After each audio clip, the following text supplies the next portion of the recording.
Hello, guys. Welcome to the new live episode.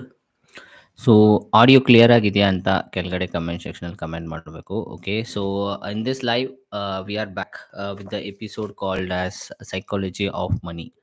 So ಈ ಒಂದು ಬುಕ್ನ ನಾನು already in our channel itself ಒಂದು ಎಪಿಸೋಡಲ್ಲಿ ನಾನು ಡಿಸ್ಕಸ್ ಮಾಡಿದ್ದೀನಿ. So we have talked about it. So ಈ ಒಂದು ಎಪಿಸೋಡ್ ಅಲ್ಲಿ so I am going to start with the chapter 2 called luck versus risk ಅಂತ.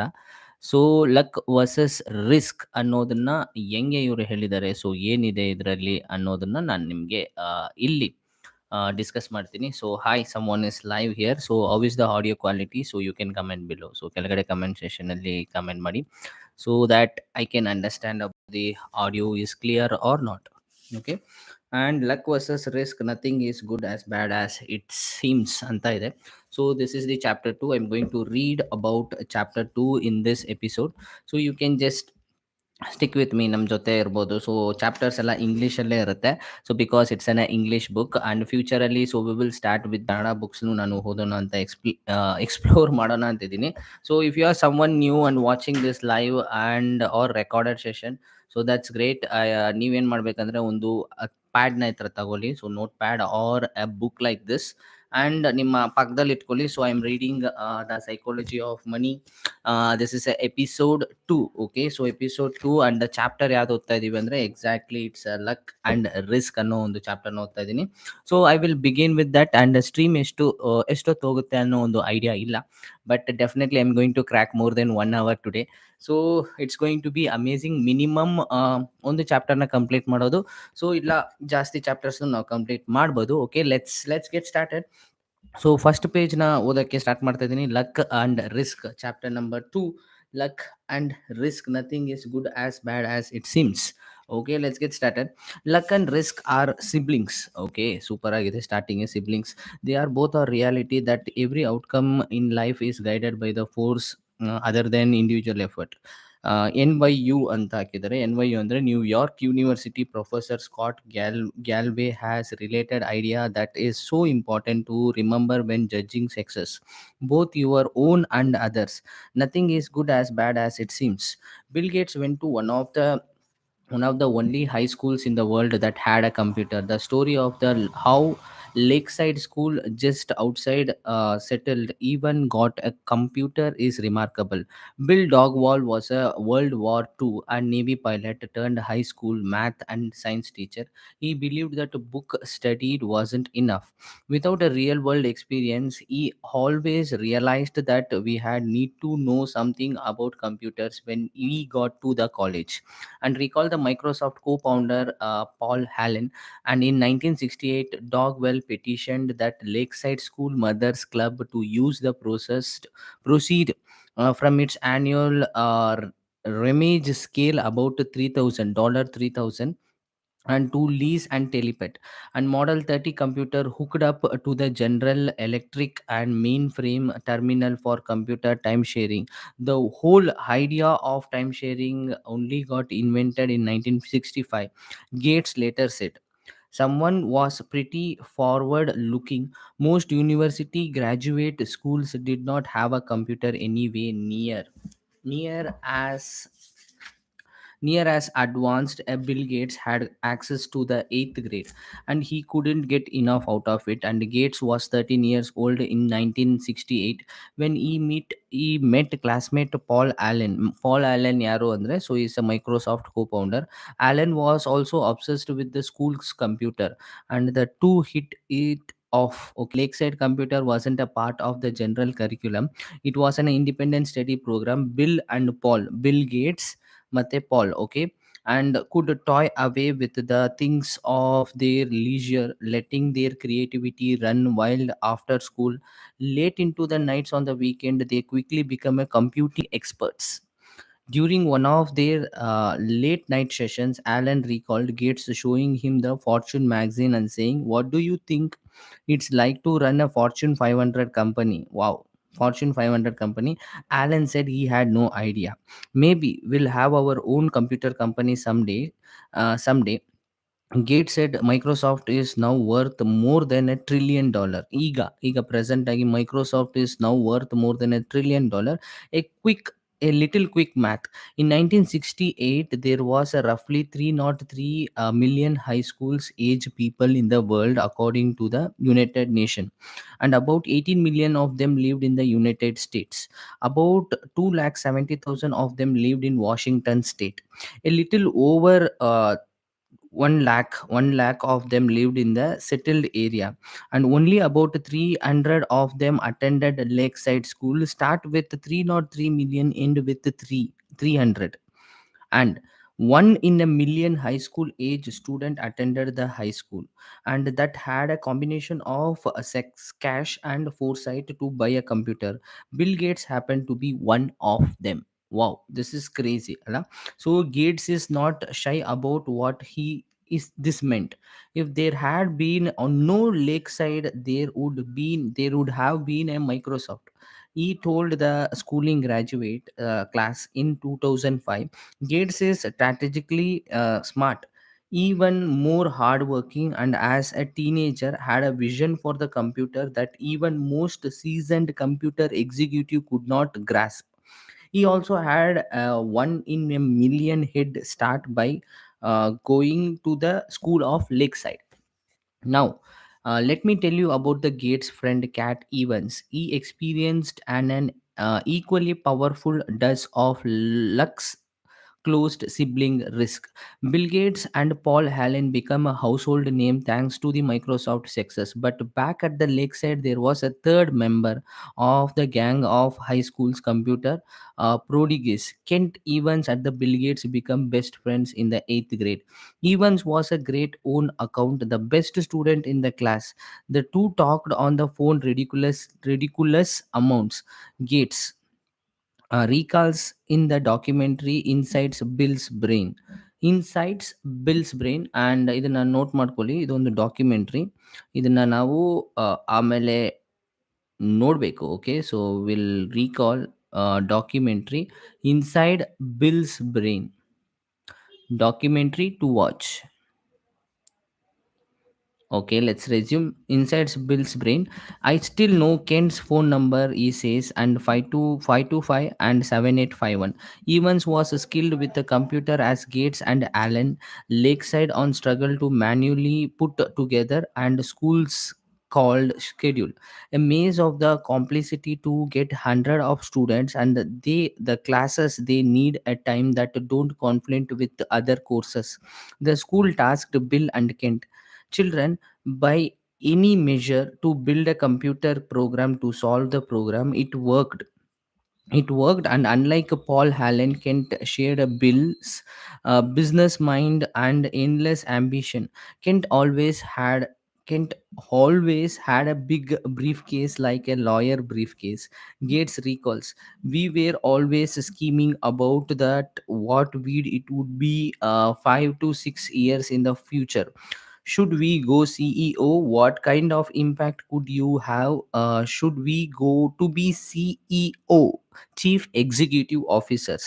What kind of impact could you have? And should we go to be general? And should we go to be ambassadors?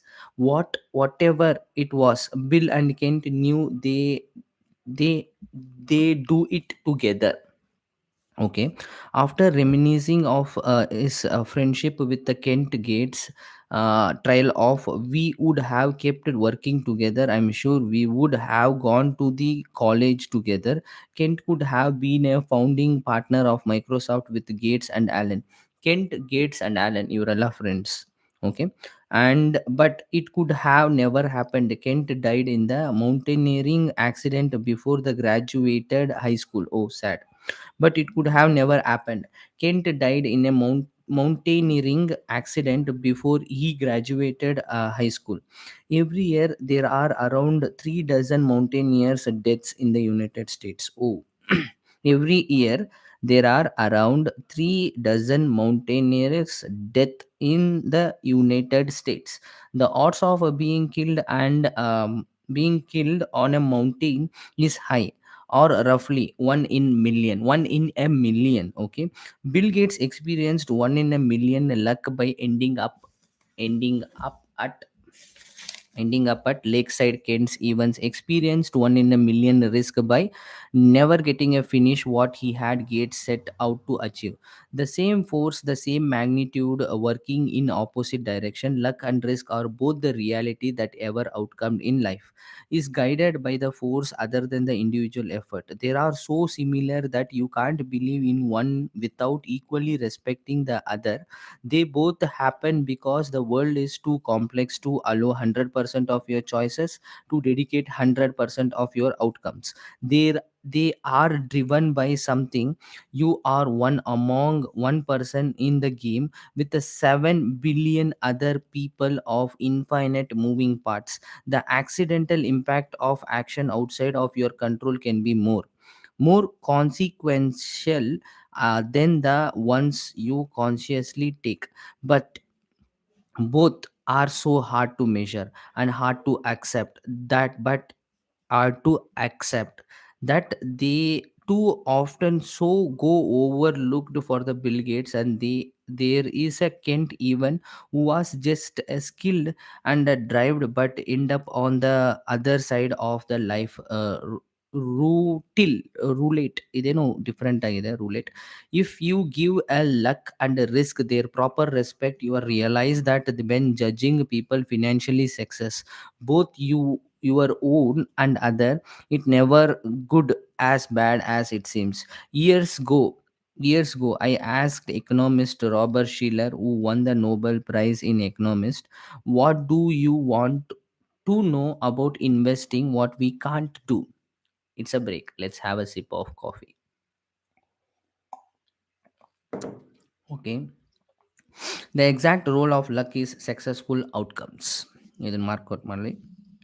Exact role of luck is successful outcomes. I like this. So ಈ ಥರ points ನನಗೆ ಸಿಕ್ಕಿದಾಗೆಲ್ಲ ನಾನು ಬರ್ಕೊತೀನಿ.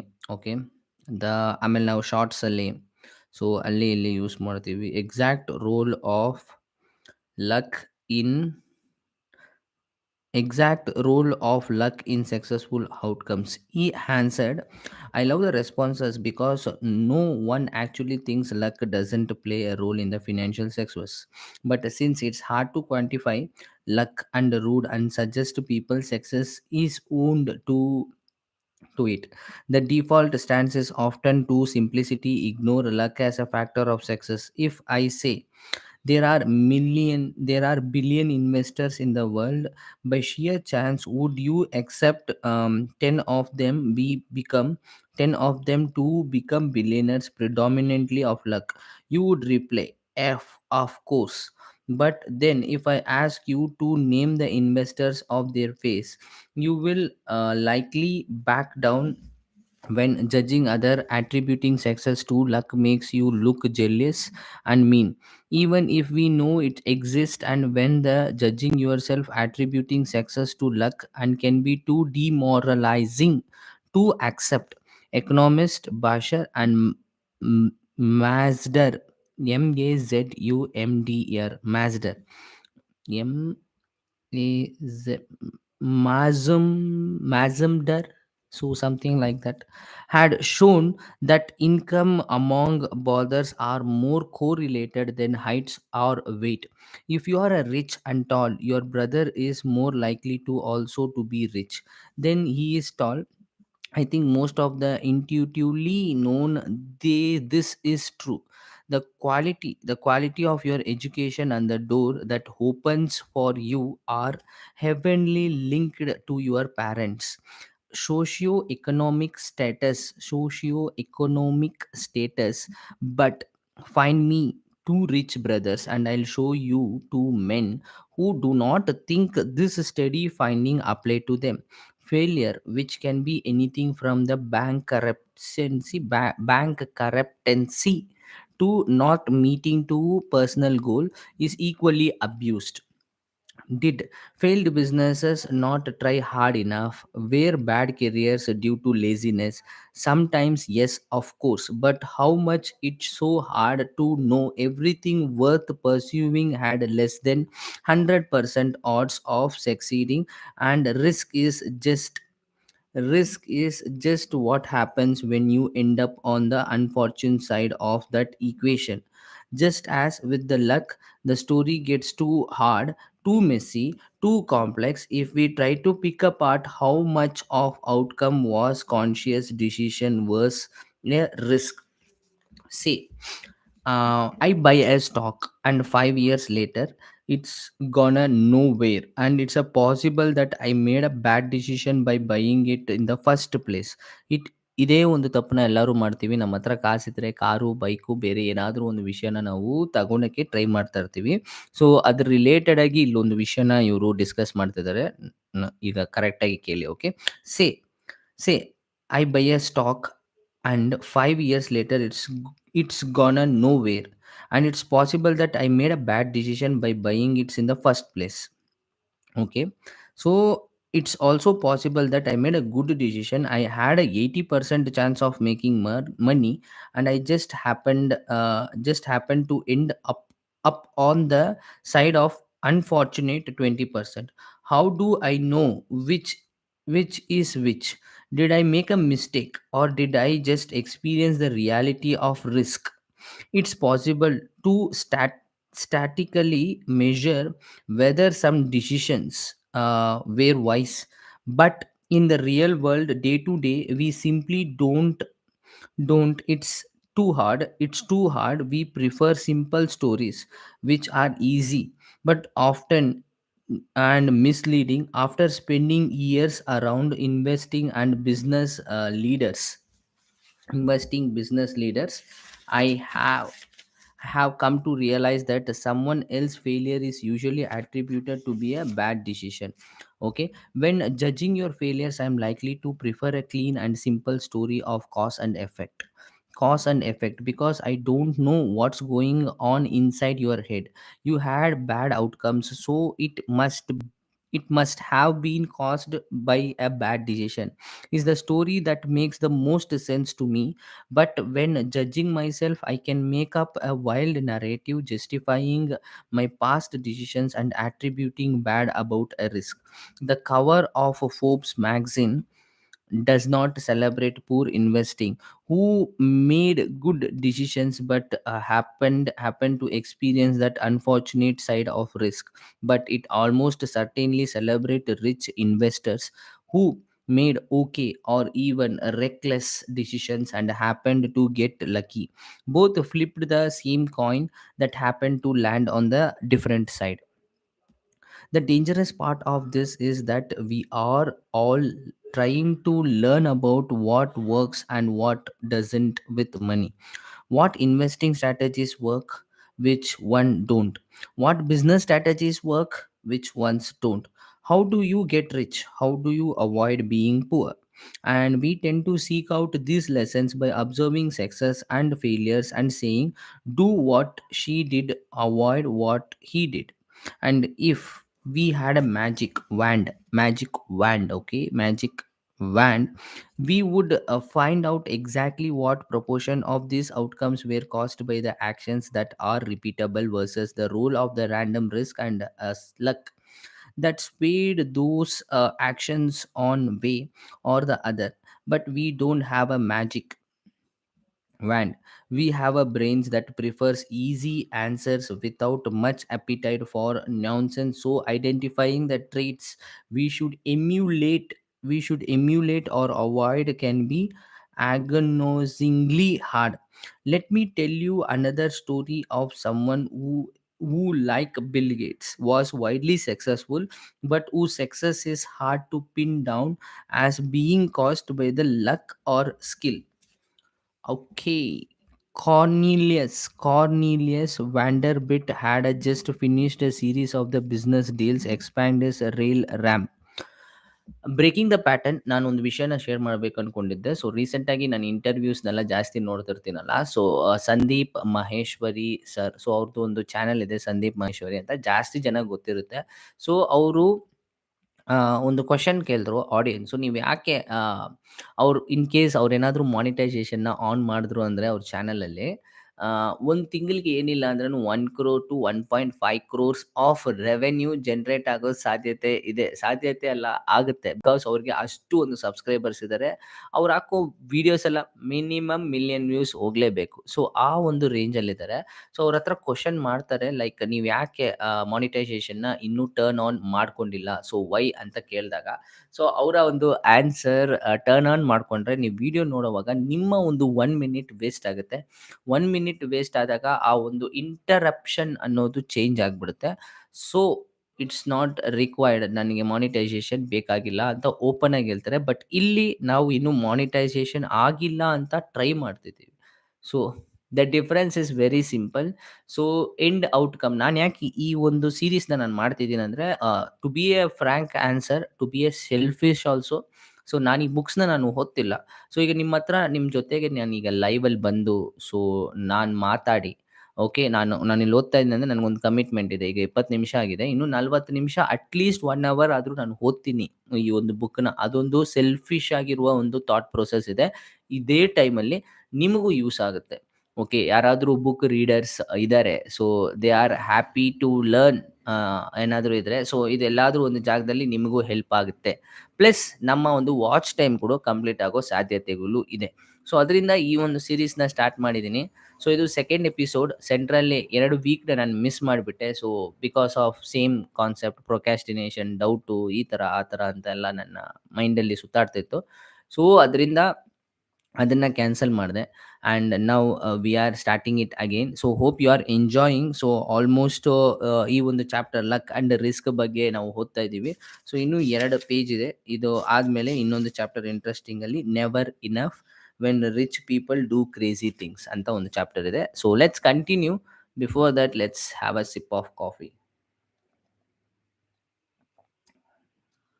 Okay, these are the concepts. So who are with me, ಕೆಳಗಡೆ chart ಸೆಕ್ಷನಲ್ಲಿ ನೀವು recording ನೋಡ್ತಾ ಇದ್ರೂ ಪರವಾಗಿಲ್ಲ, ವಿತ್ ಮೀ ಅಂತ ಟೈಪ್ ಮಾಡಿ. So every Sunday 2 o'clock I will be live and make sure that ನೀವು ಈ ಒಂದು ಲೈವ್ನ ಅಟೆಂಡ್ ಮಾಡ್ತಿದ್ದೀರಾ ಅಂತ. So let's continue the reading. And so far it's going great. And audio quality ಹೆಂಗಿದೆ ಅಂತಲೂ ಕೆಳಗಡೆ ಕಮೆಂಟ್ ಸೆಕ್ಷನಲ್ಲಿ ಕಮೆಂಟ್ ಮಾಡಿ. One of his business advisers, I am continuing with the reading. Okay, one of his business advisors leaned to tell the Vanderbilt that every transaction had agreed to broke the law. My God, John, said Vanderbilt, you don't suppose you can run a railroad in accordance with the status of the state of New York, do you? My first thought was reading this was the attitude is why he was also successful. I had did not accommodate railroads during Vanderbilt Day, so he had to hell with it and went ahead anyway. Vanderbilt was widely successful, so it tempting to view is law flaunting, which was notorious and vital to his success as a sage wisdom. The scrappy visionary let nothing get in his way. But that how dangerous is that analysis? No sane person would recommend flagrant crime as an entrepreneurial trait. You can easily imagine Vanderbilt story turning out much different, and an outlaw whose hing company collapsed under court order. So we have a problem here. You can prize Vanderbilt for flaunting the law with as much as passion you criticize Enroll for doing the same. Perhaps one got lucky by avoiding the arm of law while another found itself the side of risk. John D. Rockefeller is similar. His frequent curricumenting of the law. A judge once called his company no better than a common thief, and if often portrayed by the historians and cunning and cunning business smarts, maybe it was, but uh, when does the narrative shift from "you did not let outdated laws get in the way of innovation" to "your commitment and crime"? And or how little would the story have to shift for the narrative to have turned for the Rockefeller was a genius? Try to learn from his success to Rockefeller was the criminal. Try to learn from his business failures. Very little. What do I care about a law? Vanderbilt once says, and I got the power. I got the power. I got the power. Next line ಹೋಗ್ತಾ ಇದೀವಿ. He did, he did, and it worked. But it's easy to imagine those being that last words of the story with a very, very different outcome. The line between bold and reckless can be thin. When we don't give a risk and luck, their proper billing is often invisible. Benjamin Graham is known as one of the greatest investors of all time and the father of value investing and the early mentor of Warren Buffett. ನಮಗೆ stocks investing ಅಂದರೆ Warren Buffett. Benjamin ಗ್ಯಾರಮ್ ಅವರ ಒಂದು mentor ಅಂತೆ. Okay, Benjamin gram and early mentor of Warren Buffett. But the majority of Benjamin Graham's investing success was due to owning an enormous chunk of GE ICO stock. GE ICO stock, which by his own admission broke nearly ever diversification rule the Graham himself laid out in his famous Texas. Where does the where does the thin line between bold and the reckless fall here?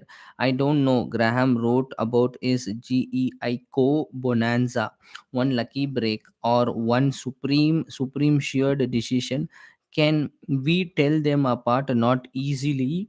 Not easily. We similar thin. Mark Zuckerberg is genius of turning down Yahoo's 2006 1 billion offer to buy his company. He saw the future and stuck to his guns. But people criticize Yahoo with the future of the stuck to his guns. But people criticize Yahoo with as much passion for turning down its own big buyout offer from the Microsoft. Those fools should have cashed out while they could. What is the lesson of entrepreneurs here? I have no idea, because risk and luck are so hard to pin down. There are so many examples of this. Countless fortunes and failures owe their outcome to leverage. The best and the worst managers drive their employees as hard as they can. And the customer is always right, and the customer don't know what they get, what they want, and both accepted business wisdom. The line between inspiringly bold and the foolish reckless can be millimeter thick and only visible with the hindsight. Risk and luck are dope launchers. There is not an easy problem to solve. The difficult is identifying what is luck and what is skill and what is risk is one of the biggest problem we face when trying to learn about the best ways to manage money. But two things can point you in the better direction. Be careful, you can praise and admire. Be careful, you can praise and admire. Be careful who you look down up and wish to avoid becoming. Or just be careful when assuming that 100% of outcomes can be attributed to effort and decisions. After my son was born, I wrote him a letter that I said in a part.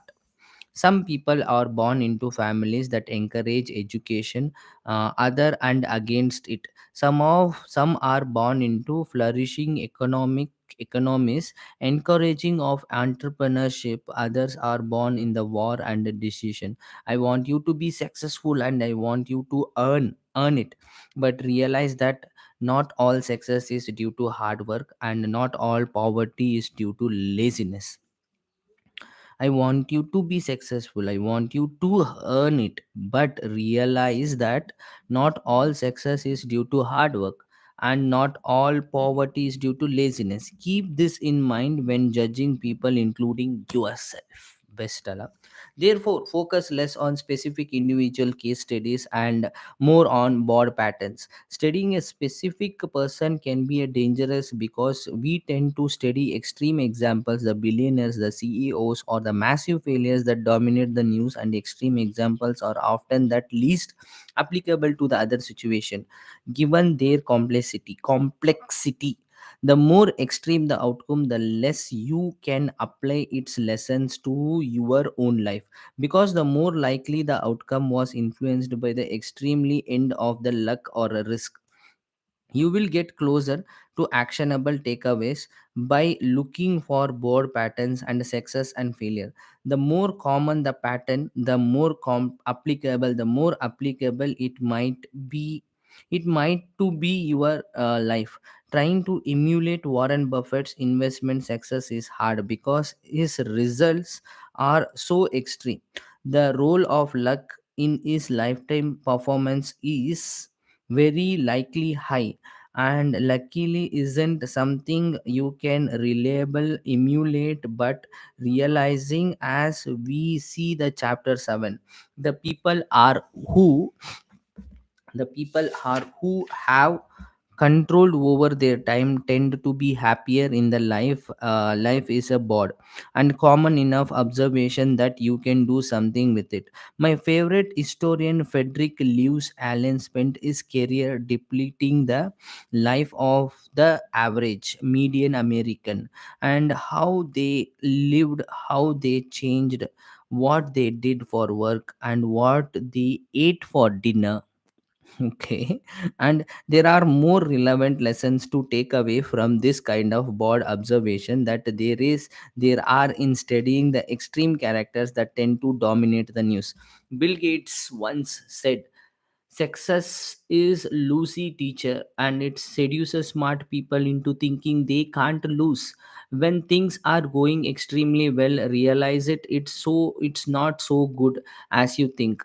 You are not invisible, and if you acknowledge that lucky brought you success, then you have to believe in success in luck's cousin's risk, which can turn your story around in just as quickly." But the same is true in the other direction. Failure can be lousy teacher because it seduces a smart people into thinking their decisions we were terrible. With sometimes they just reflect the unforgiving realities of a risk. The trick when dealing with the failure is arranging your financial life in a way that a bad investment here and missed financial goal there won't wipe you out, so you can keep playing until the odd fails in your favor. But more important is that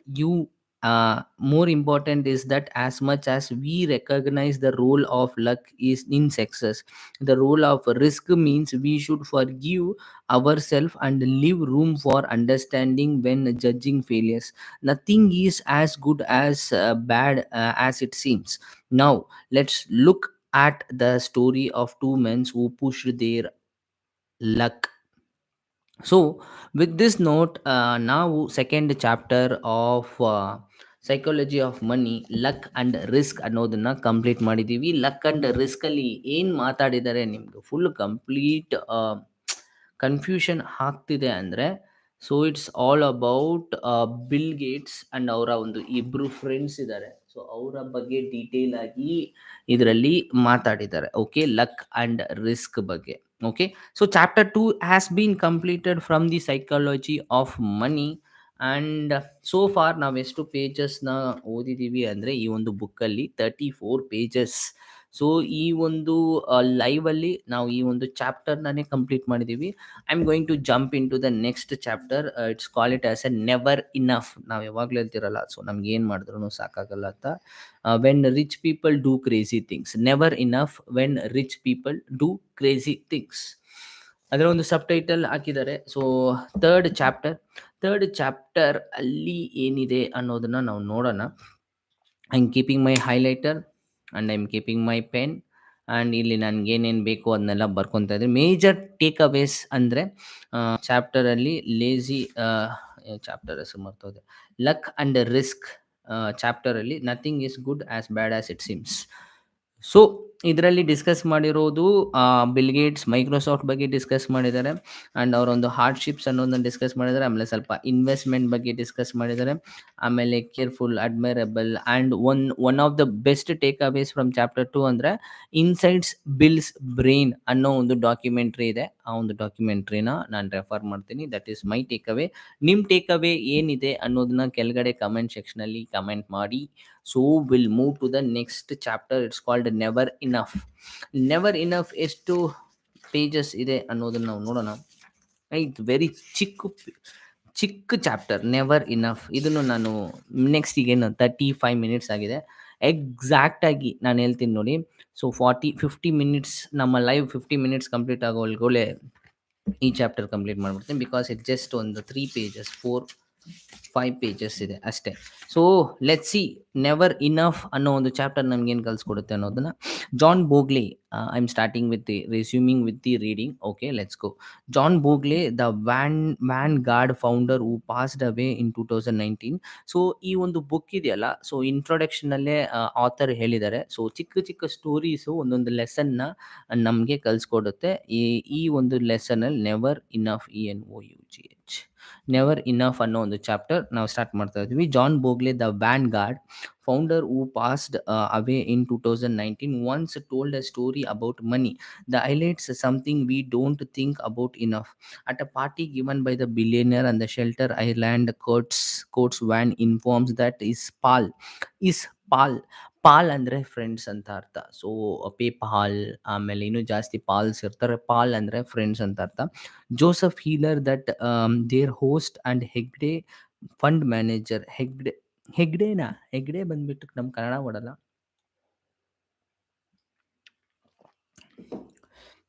Fund manager had made more money in a single day. The healer and earned from his wildly popular novel Catch 22 over its whole history. Healer responds, yes, but I have something he will never give half enough. I was stunned by the simple equivalent of that word stunned for two reasons. First, because I have been given so much in my own life, and the second, because Joseph Healer could not have been more accurate for the critical elements of our society, including money.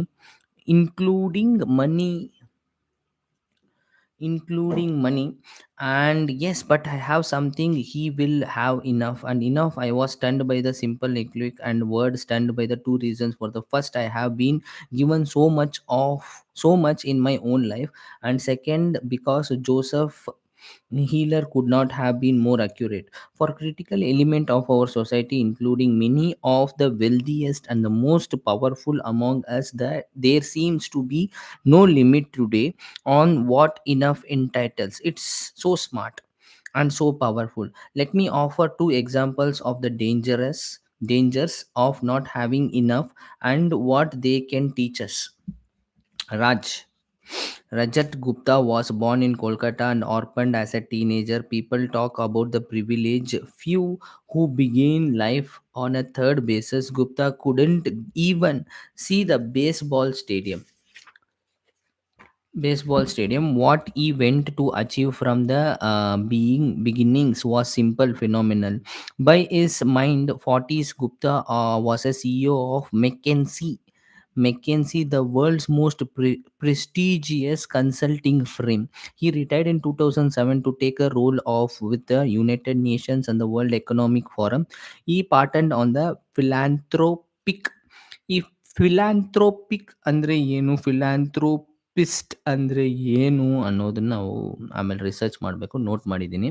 C, like the small notes will help you if you are learning any ಒಂದು ಚಿಕ್ಕ ವಿಷಯ ಎಲ್ಲ ತುಂಬ useful ಆಗುತ್ತೆ.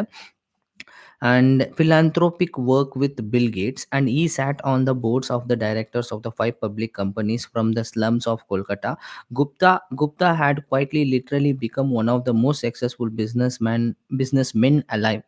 With his success came enormous wealth. By 2008, Gupta was reportedly worth 100 million, and it It's an unfathomable sum of money to most. A 5% annual return on the much money generates almost $600 an hour and 24 hours a day. 600 into 24 ಅಂದ್ರೆ ಎಷ್ಟಾಯ್ತು? My God.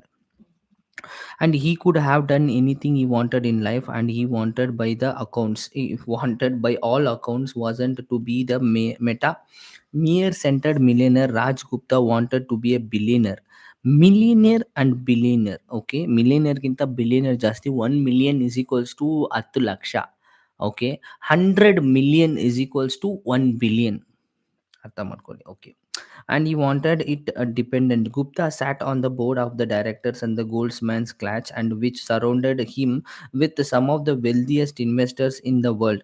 One investor seating the paydays of private equity tycoons described Gupta like this, and I think he wanted to be their circle, the billionaire circle, right? And Goldsman is like a hundreds of million circle, right?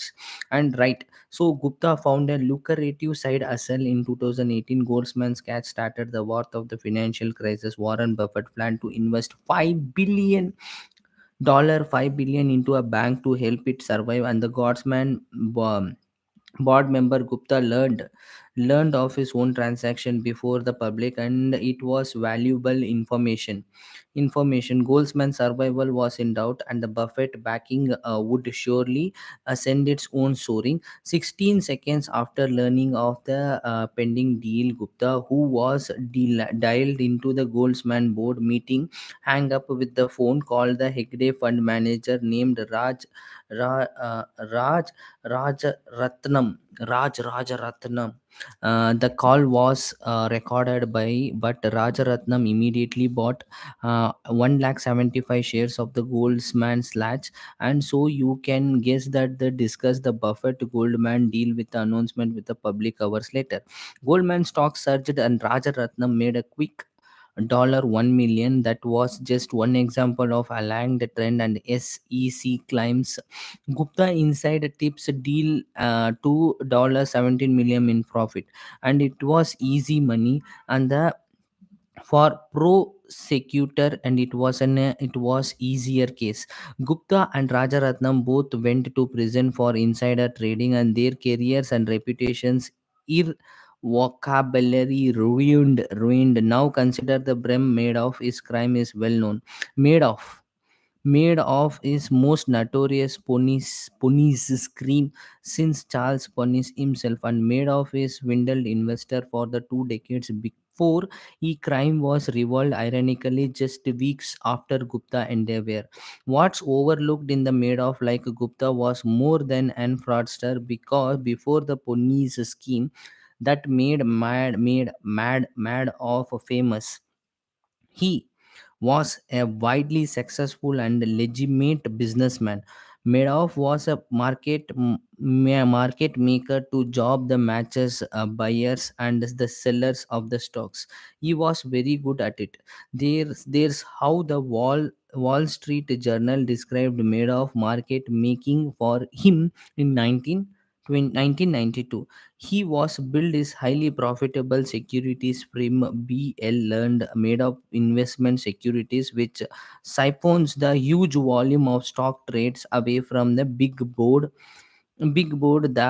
The $740 million average daily volume for the trade executive electronically by made up of rim and exchange equal 9% of a New York exchange. Mr. Made up rim can execute their trade so quickly and cheaply, and that is actually pays other brokerage firms and penny and share to execute their customers order, profiting from the spread between bid ask price that most stocks trade. And there is not a journalist inaccurate describing fraud yet to be uncovered. Made of marketing making business was legitimate.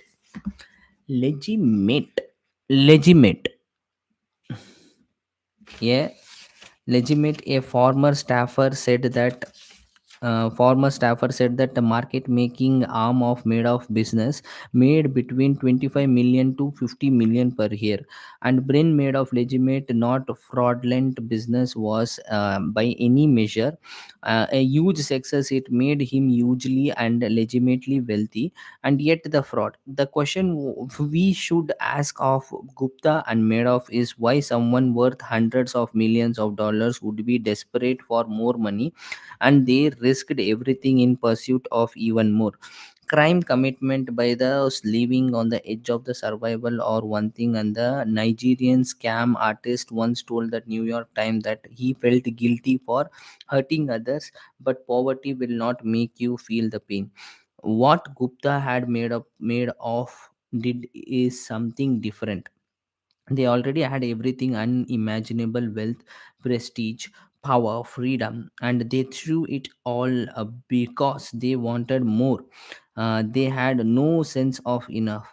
And there are extreme examples, but there are non criminal versions of this behavior. The Hegde Fund long term capital management was staffed with the trade personally, worth teens and tens and hundreds of millions of dollars, and each was most of their wealth and invested in the own fund. And then they took so much risk in the quest for more that they managed to lose everything.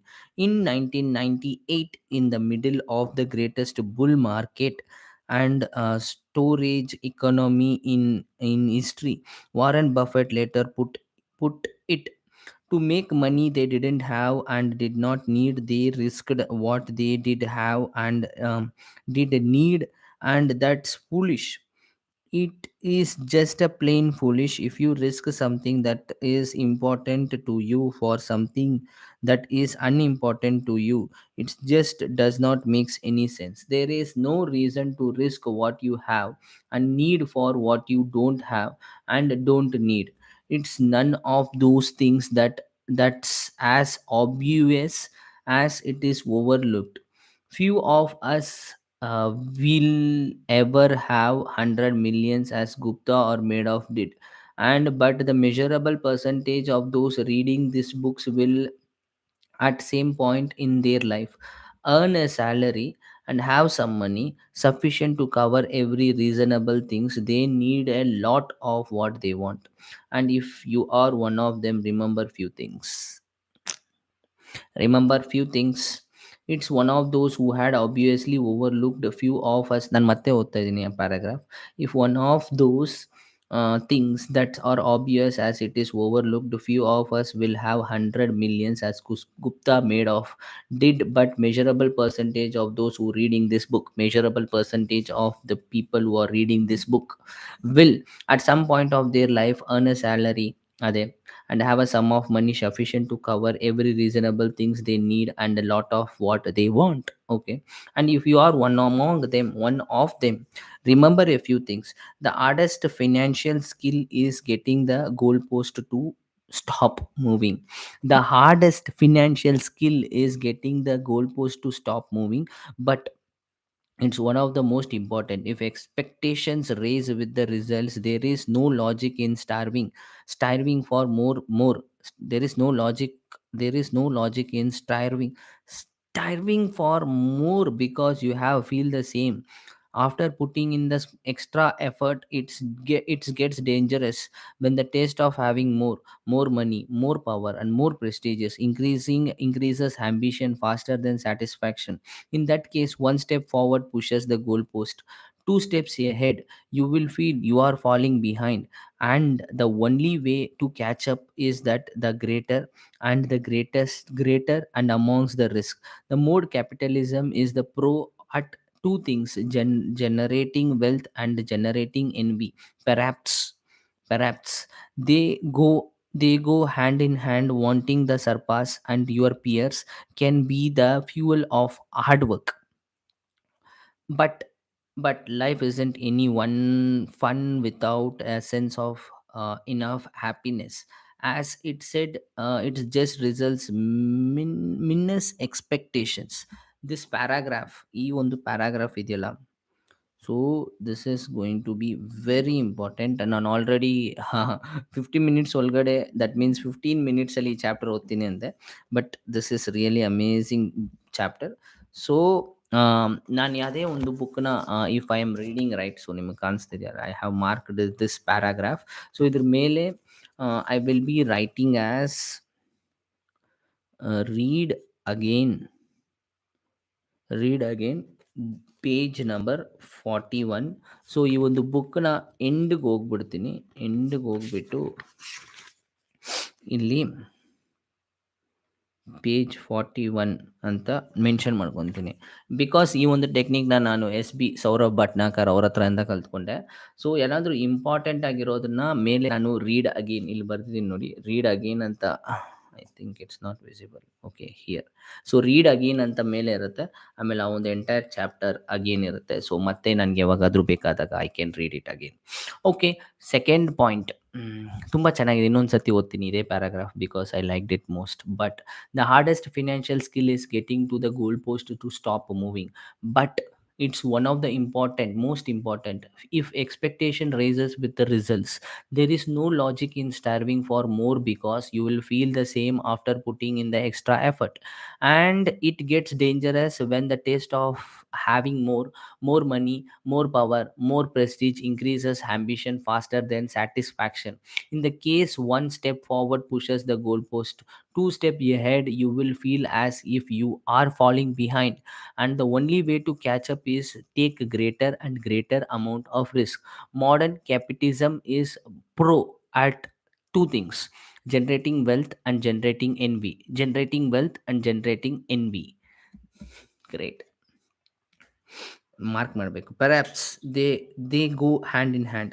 Generating the modern capitalism is a pro of two things: generating wealth and generating heavy. Perhaps they go hand in hand, wanting to surpass the peers ಅಂದ್ರೆ ನಿಮ್ಮ ಜೊತೆ ಕೆಲಸ ಮಾಡೋರು ಆ ಥರ, and can be fuel of hard work. But life isn't fun any fun without a sense of enough happiness. As it said, just the results minus expectations. Results minus expectations ಏನೂ ಇಲ್ದಿರ ನಾವು ಕೊಡಬೇಕು ಜಾಸ್ತಿ ವಿಷಯ. Social comparison is the problem here. Social comparison is the problem here. Wow, nice. Social comparison is the problem here. Consider a rookie baseball player who earns 5 lakhs a year, dollar 5 lakhs dollar a year. Here he by any definition rich, but says he plays on the same team as a Mike Trott, who has a 12 years old and $450 million contract. By comparison, the rookie is broke. But then think about Mike Trott and their 6 million, and their $6 million per year is an insane amount of money. But to make it on the list of the top 10 highest paid Higday fund managers in 2018, you need to earn at least $340 million in 1 year. That who people like Trot might compare their incomes to. And the Hegde fund manager who makes $340 million per years compared himself to the top 5 Hegde fund managers who earned at least $770 million in 2018. Those top managers can look ahead to people like Warren Buffett, who personal fortune increased by $3.5 billion in 2018. And someone like Buffett could look ahead at the Jeff Bezos, who net worth increased by $24 billion in 2018. As some of the equates to more per minute than the rich baseball player made a full year.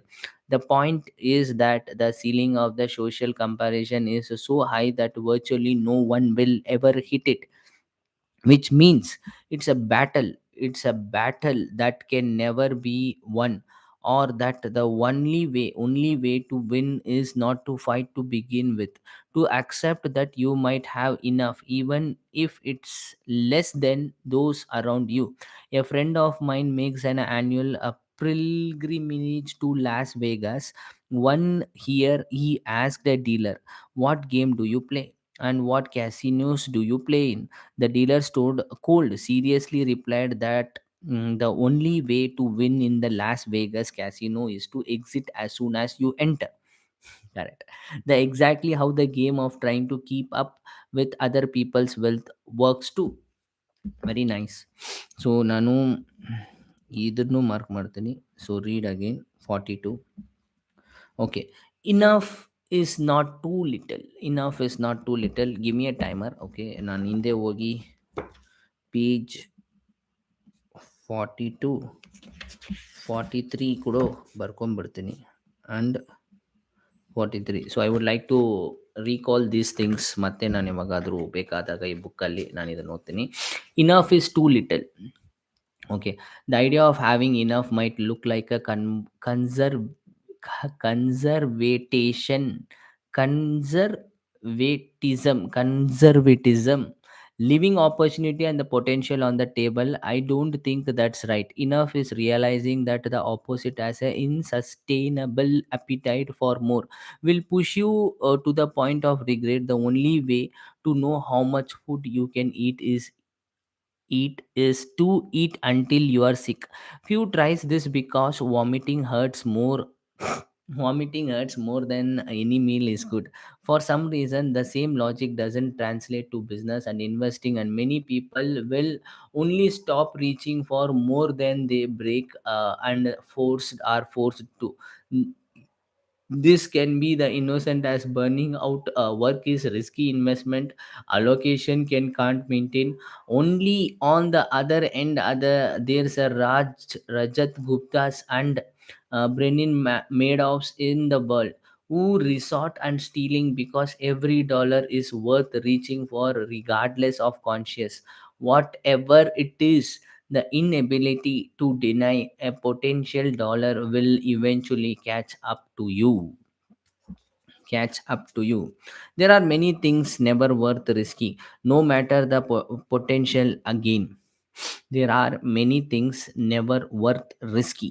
There are many things never worth risky, no matter the potential gain. After he was realized from the prison, Rajat Gupta told that the New York Times had learned lesson. Don't get too attached to anything. Wow, this is the best. Don't get too attached to too attached. Don't get too attached to anything. Your reputation, your accomplishment of any of it. I think about it now. That doesn't matter. Okay, this thing unjustly destroy my reputations. That's only trouble. If I am so attached to my reputation, it seems like the worst possible takeoffs from the experience. And what I imagine is comforting self justifications of man who desperately wants his reputation back but knows it's gone. Reputation is invaluable. Freedom and independence are invaluable. Family and friends are invaluable. Being loved by those who you want to love you is invaluable. Reputation is invaluable. Freedom and independence are invaluable. Family and friends are invaluable. Being loved by those who you want to love you is invaluable. Being loved by those who you want to love you is invaluable. Happiness is invaluable, and your best shot at keeping these things is known when it's time to stop taking risk that might harm them. Knowing you when you have invaluable. The good news is that the most powerful tool for building enough is remarkably simple and doesn't require taking risk that could damage any of these things. That's the next chapter. Nice. So it took 7 more minutes extra. So ಈ ಒಂದು live ಅಲ್ಲೇ ನಾವು 2 ಚಾಪ್ಟರ್ನ complete ಮಾಡಿದ್ದೀವಿ. So I will mark out the third chapter too. Total 17 chapters ಇದೆ. Sorry, it's 20 chapters. So we are done with third chapter. So we are going in the good pace ಈ ಒಂದು week ಲೈವಲ್ಲಿ. So third chapter complete ಆಗಿದೆ. Nice. Third chapter done. Next, confounding or confounding,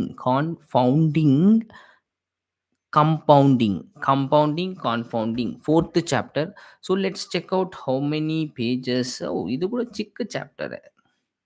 let's get into the fourth chapter. Before that, third chapter ಅಲ್ಲಿ major take ಅವೇಸ್ ಏನಿತ್ತು ಅನ್ನೋದನ್ನ ನೋಡೋಣ. So ನನಗೆ major take ಅವೇಸ್ ಬಂದ್ಬಿಟ್ಟು ಈ ಲಾಸ್ಟ್ ಅಲ್ಲಿ social comparison is the problem here, the hardest financial skill is getting goalpost to stop moving. ಆ ಥರ ಒಂದು 4 ಪಾಯಿಂಟ್ಸ್ ಇದೆ. Enough is too little, and there are many things never worth risking, no matter the potential gain. So chapter 40 page 41, 42, 43 are the best things which I got from chapter 3. Now chapter 4, confounding or compounding. Okay, so 20 minutes ಅನ್ನೋದು ನಾನು fix ಮಾಡ್ತಾ ಇದ್ದೀನಿ. So maybe 15 to 20 ಮಿನಿಟ್ಸಲ್ಲಿ ಈ ಒಂದು it's too small chapter compared to that. Okay, getting wealthy versus staying wealthy, this is fifth chapter. And fifth chapter ನಾನು already ಸ್ವಲ್ಪ ಓದಿದ್ದೀನಿ. ಓಕೆ, ಚಾಪ್ಟರ್ಸ್ ಆರ್ ಚಿಕ್ಕ ಚಿಕ್ಕ ಚಾಪ್ಟರ್ಸ್ ಆಗೇ ಇದೆ. ಸೊ ಬಟ್ ಇಂಟ್ರೆಸ್ಟಿಂಗ್ ಆಗಿದೆ. So I would like to go again with one more small sip of coffee. I would like to start fourth ಚಾಪ್ಟರ್ನ start ಮಾಡೋಣ ಅಂತ ಪ್ಲ್ಯಾನಲ್ಲಿದೆ. And will get started. So why to waste time and productive ಆಗಿ guys, officially 1 hour stream ಅನ್ನೋದು complete ಆಗಿದೆ. So reading for 1 hour ಅನ್ನೋದು ಸ್ವಲ್ಪ difficult ಆದ ವಿಷಯ ಜಾಸ್ತಿ ಜನಗೆ, but it's not for me. So ಓದೋಣ ಮತ್ತೆ. ಈ ಒಂದು ಚಾಪ್ಟರ್ನ ನಾನು 20 ಮಿನಿಟ್ಸ್ ಒಂದು ಟಾರ್ಗೆಟ್ ಇಡ್ತಾ ಇದ್ದೀನಿ. ಅಟ್ಲೀಸ್ಟ್ 15-20 ಮಿನಿಟ್ಸ್ ಆಗಲ್ಲ ಗೈಸ್. ಚಿಕ್ಕ ಚಾಪ್ಟರ್ ಇದಕ್ಕೆ 20 ಮಿನಿಟ್ಸ್ ಎಲ್ಲ ತಗೊಳಲ್ಲ. Compounding and compounding, most of the things ನಾನು ಓದೋವಾಗ ಆ ಒಂದು ಚಾಪ್ಟರಿಂದ ನಾವು ಏನು ಗೇನ್ ಮಾಡ್ಬೋದು ಜಾಸ್ತಿ ಅನ್ನೋದನ್ನು ನಾವು ನೋಡೋಣ. Okay, so for we have complete heard 43 pages out of 238 pages ಇದೆ ಹೋಲು. ಆ್ಯಂಡ್ ಈಗ ನಾವು 44th ಪೇಜಲ್ಲಿದ್ದೀವಿ. Okay, compounding and compounding. Compounding $81.5 billion of Warren Buffett, $84.5 billion net worth came after his 65th birthday. Our minds are not built to handle such absurdity. Warren Buffett ಯಾರು ಅಂತ ನಿಮಗೆ ಗೊತ್ತಿಲ್ಲ ಅಂದರೆ, is the one of the best investor.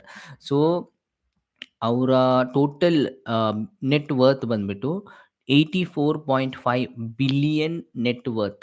84.5 billion. Okay, ನಿಮ್ಗೊಂದು just idea ಕೊಡ್ತೀನಿ, billion ಇರಲಿ. So 1 ಮಿಲಿಯನ್ಗೆ 10 lakhs, 10 lakhsನ 1 million ಅಂತಾರೆ. So ಆ ಥರ ನೀವು at least 100 million, 1 million is equals to 10 lakhs, 100 million ಮಾಡಿದ್ರೆ 1 billion. ಸೊ ಇಲ್ಲಿ ಅವರ ಒಂದು ನೆಟ್ ವರ್ತ್ 84.5 billion. ಸೊ ಅರ್ಥ ಮಾಡ್ಕೊಳ್ಳಿ ಎಷ್ಟು ಅವರ ನೆಟ್ ವರ್ತ್ ಅಂತ, ವಾರನ್ ಬಫೆಟ್. ಸೊ ಅದರಲ್ಲಿ 81.5 billion ಆಫ್ ವಾರನ್ ಬಫೆಟ್ಸ್ ಏನಿದೆಲ್ಲ, 84.5ಅಲ್ಲಿ 81.5 billion of his wealth came after his 65th birthday. ಹಂಗಂದ್ರೆ ಅವರು 11th ಏಜಲ್ಲಿಂದ ಇನ್ವೆಸ್ಟಿಂಗ್ ಅನ್ನೋದನ್ನ ಮಾಡ್ತಿದ್ದಾರೆ. 11 ಇಯರ್ಸ್ ಇತ್ತಲ್ಲ, ಸೊ ಅವಾಗಿಂದ ಅವ್ರು ಇನ್ವೆಸ್ಟಿಂಗ್ ಮಾಡ್ತಾ ಇದ್ದಾರೆ. ಅಷ್ಟು ಪೇಷನ್ಸ್ ಅನ್ನೋದು ಬೇಕು, ಅಷ್ಟು ಪೇಷನ್ಸ್ ಇರಬೇಕು ಅಂತ ಹೇಳ್ತಿದ್ದಾರೆ. Okay, so let's get started again with that same concept one more time and let's go for it. Just a second, ಇಲ್ಲೊಂದು ಚಿಕ್ಕ ಚೇಂಜಸ್ ಮಾಡ್ದನ್ನ ಅಂತಿದ್ದೀನಿ. So lessons from one field can often teach us something important about unrelated fields. Cool, we'll do it anyway. Let's continue with that. Okay, lessons from one field can often teach us something important about unrelated fields that take a billion-year history of ice ages and what they teach us about growing your money. Our scientific knowledge of earth is younger than you might think. Understanding how the world works often involves drilling deep below its surface, something we haven't been able to do until fairly recently, Isaac Newton calculated the movement of stars hundreds of years before we understood some of the basic of our planet. It was not until the 19th century the scientists agreed that earth had multiple occasions being covered in ice. There was too much evidence to argue otherwise. All over the world sat fingerprints of the previous frozen huge world, huge boulders. Stephen is a random location, rock beds scraped down to the thin layers. Evidence became clear that there had not been one ice age but five distinct ones. We could measure the amount of energy needed to freeze the planet, melt it in a new and the freeze it over yet again is a staggering. What an earth literally could be causing these cycles, and it must be the most powerful force of our planet. And it was just not in the way anyone expected. There was a plenty of theories about why ice age occurred, to accounts to for their enormous geological influence. The theories were equally grand. The uplifting of the mountain ranges, it was thought, may have shifted the earth's winds enough to alter the climate, otherwise favored the idea that ice was the natural state interrupted by massive volcanic eruptions that warmed us up. But none of these theories could account for the cycle of ice ages. The growth of mountain ranges or some massive volcanoes may explain one's ice age, and it could not explain the uh, cyclical repetitions of fire. In the early 1990 1900s, a Siberian scientist named Milutin Malikovic studied the Earth's poison relative to the other planets and came up with the theory of ice ages that we know is accurate. The gravitational pull of the sun and the moon gently affect the Earth's motion and the tilt towards the sun. And during the parts of this cycle, which can last tens and thousands of years, each and Earth hemispheres gets a little more or little less solar radiations than they are used to. And that is where the fun begins. Malkovich's theory initially summed the tilt of the earth hemisphere. ಇವ್ರು ಯಾಕೆ earth ಬಗ್ಗೆ ಎಲ್ಲ ಇಷ್ಟು detail ಆಗಿ ಹೋಗ್ತದೆ ಅಂತ ನನ್ಗೆ ಅರ್ಥ ಆಗ್ತಿಲ್ಲ. Hemisphere caused ravenous and winter cold enough to turn the planet into ice. But the Russian meteorologist named Vladimir Kopp dug deeper into the Malkovich work and discovered a fascinating nuance, nuance, and moderate cool summers, not cold winters, and where the icy script, and it becomes when a summer uh, never gets warm enough to melt the previous winter snow. The leftover ice base makes it easier for snow and accumulate the following winter, which increases the odds of snow sticking around in the following summer, which attracts even more accumulation the following winter. Preputational snow reflects more on the sun rays, and which exacerbates cooling, which brings more snowfall. And on and on. With the few hundred years, a seasonal snowpack grows into a continental ice sheet, and you are off the races. The same thing happens in reverse, an orbital tilt, letting more sunlight in the melts more the winter snowpacks, which reflects less light and following years, which increases the temperature, which prevents more snow and the next year, and so on that cycle. The amazing thing here is how big something can grow from the relatively small change in the condition. You start with the thin layer of the snow effect over from the cooler summer, and no one could think anything of that then. And in the geological blink of an eye, the entire earth is covered in the mild thick ice. As a Gaseologist Juane Smith it put it, and it is not necessary that amount of snow that causes ice sheet, but the fact that snow, however little lasts. Little lasts. The big takeaway from the ice ages is that you don't need a tremendous force to create a tremendous results. If something compounds, if a little growth serves that the fuel for future growth, a small starting base can lead to results extraordinary. They seems to be defy logic. It can be so logic defining that you underestimate what's possible, where growth comes from, and what it can lead to. And so it is with money. More than 2000 books are decided dedicated to how Warren Buffett built his fortune. More than 2000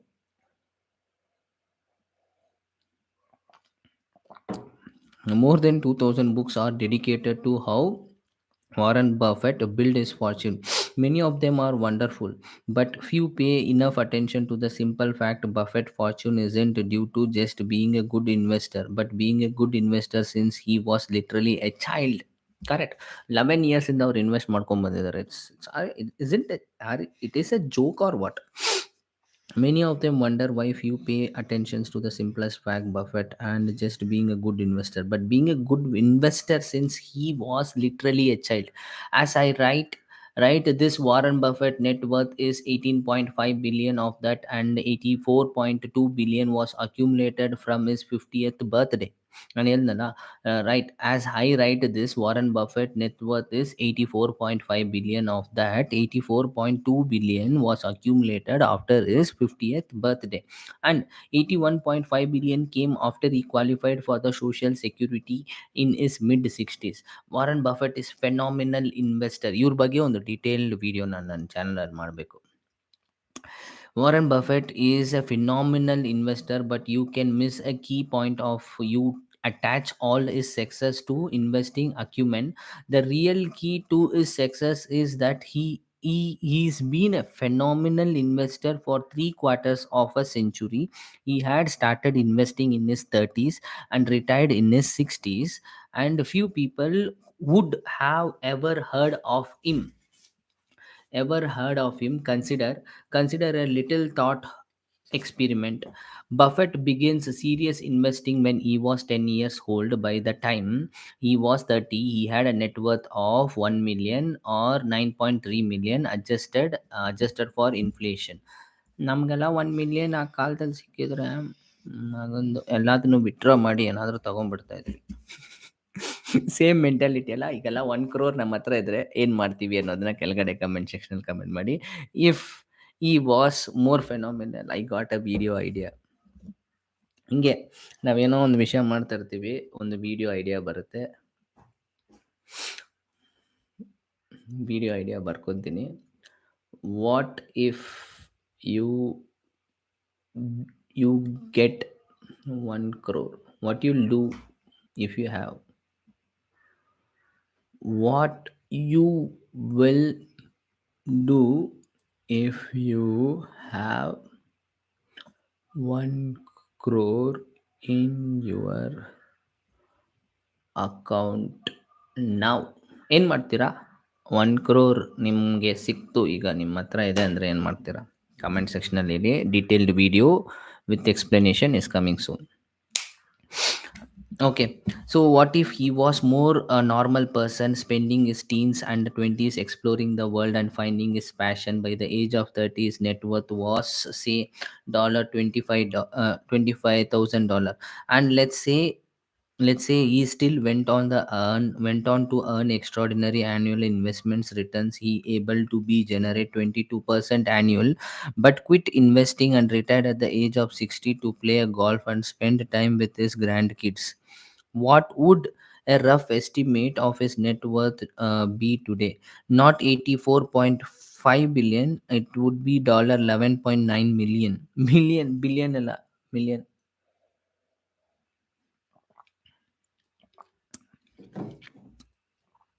99 9% less than his actual net worth. Effectively, all of the Warren Buffett's financial success can be tied to the financial base he built in the pubescent years and longevity and maintained this generic years. His skill is investing, but his secret is time. His skill is investing, but secret is time. But ಅಷ್ಟು time ನಮಗೆ ಕೊಡೋಕ್ಕಾಗುತ್ತಾ ಅಂತ ಗೊತ್ತಿಲ್ಲ. His skill is investing, but secret is time. That's how compounding works. Things of an another way. Buffett is the richest investor of all time, but he not actually the greatest, at least not when measured at annual average annual returns.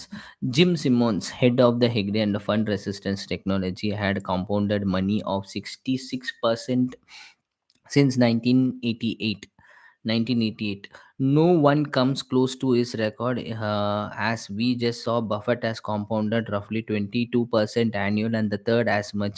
Simmons' net worth, as I write, is 21 billion. He is, and I know how ridiculously this sounds. Even the number we're dealing with, 75% less rich than Buffett. Why the difference of Simmons is such a better investor? Because Simmons did not find his investment straddle until he was 50 years old, and he had less than half as a million years to compound as a Buffett. If Jim Simmons had earned his 60% annual returns for the 70 years span Buffett has built his wealth, he would be worth, please hold your breath, 63 hold your breath, 60 quintillion 900 ಇದೇನು ಹೊಸದಾಗಿದೆ, 900 quintillion 781 trillion 780 billion 748 million $160,000. Let's read this again, okay? So Jim Simmons has earned his 66% annual returns for 70 years span. Buffett has built his wealth, he would be worth, please, ಇಲ್ಲಿದ.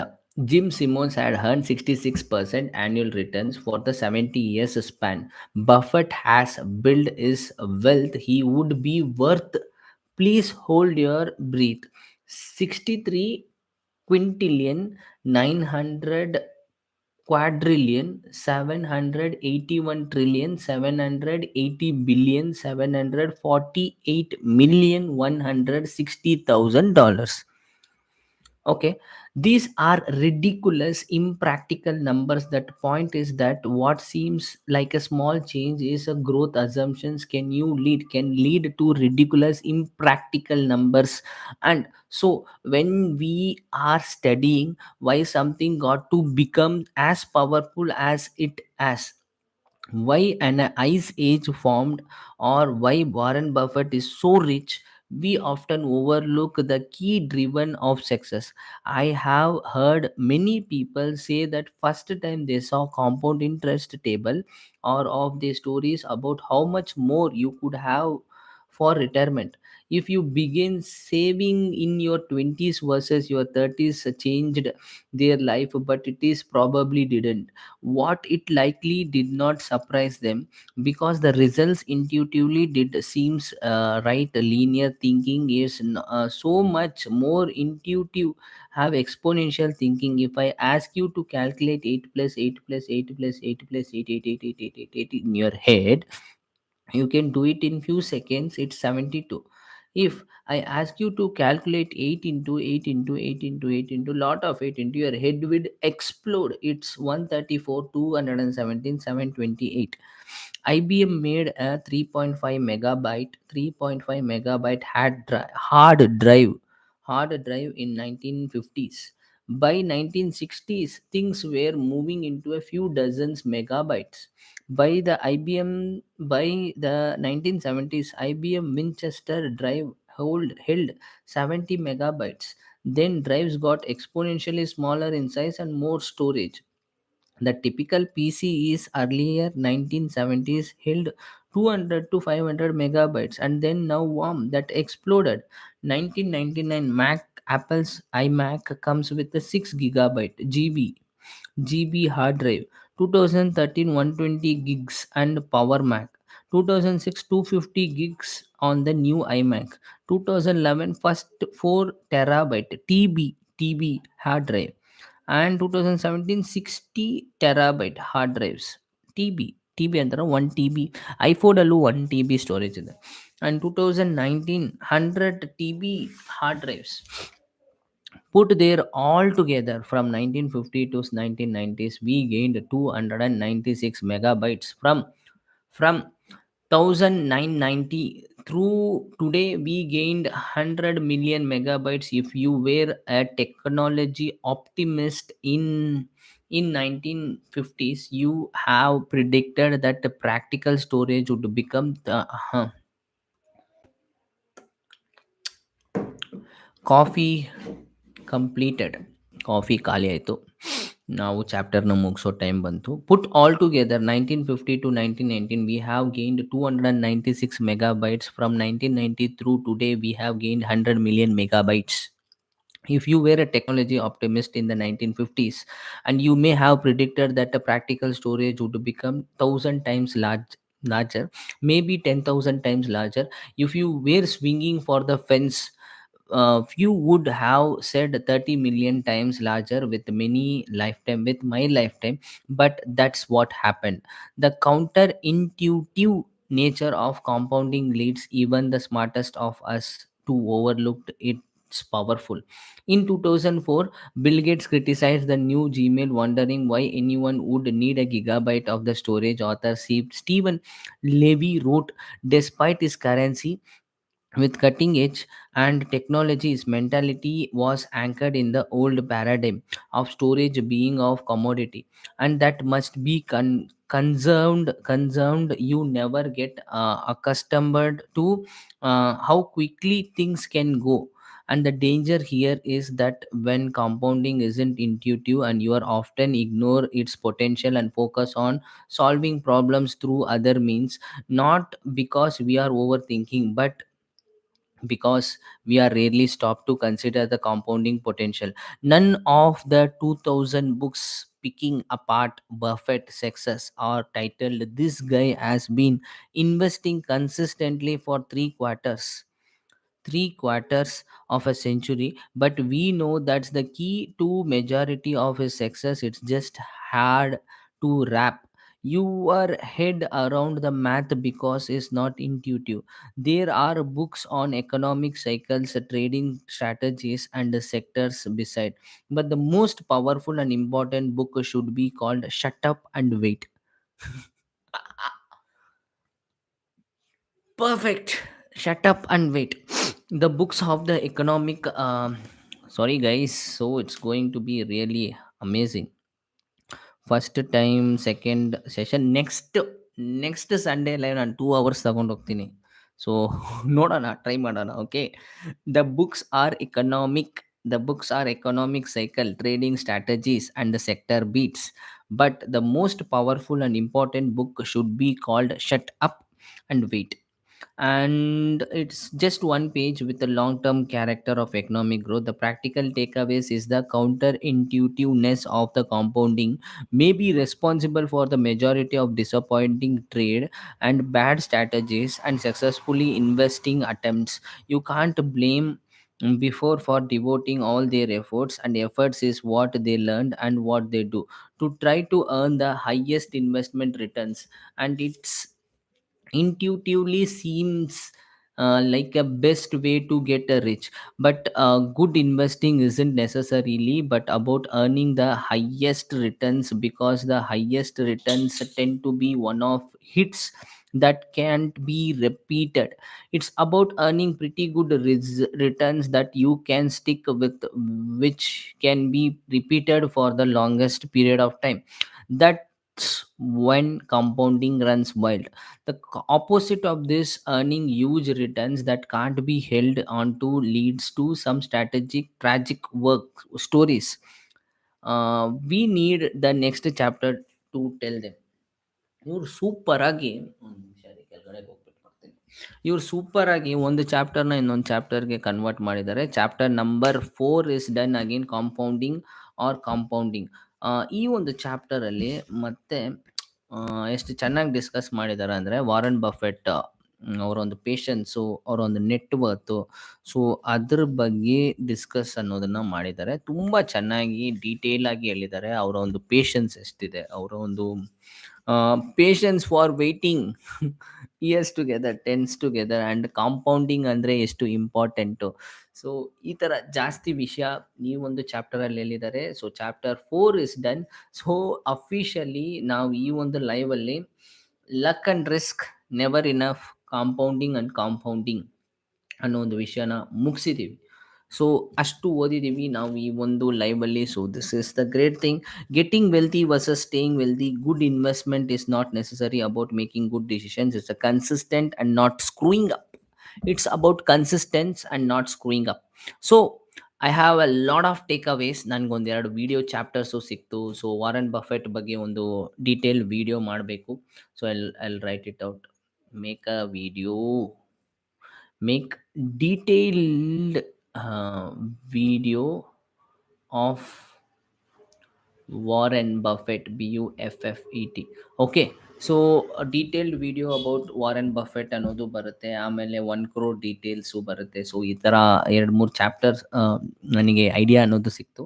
And also we have read a lot of information. So ಈ ಒಂದು live is specially dedicated to the readers. So next Sunday ಲೈವಲ್ಲಿ ಸಿಗೋಣ. So next Sunday ಲೈವಲ್ಲಿ so we are going to start with getting wealthy and staying wealthy.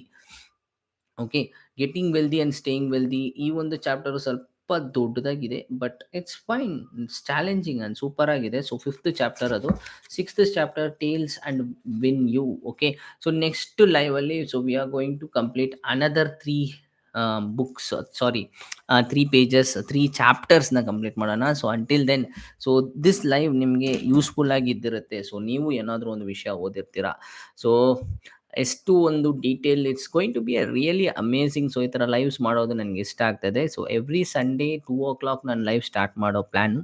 So join me in the next live join. And ನಾನು ಇನ್ನೊಂದು ಲೈವಲ್ಲಿ ನಾನು ನಿಮಗೆ ಸಿಗ್ತೀನಿ. Until then bye, take care. I am ending the stream guys. Take care. Yeah, thank you.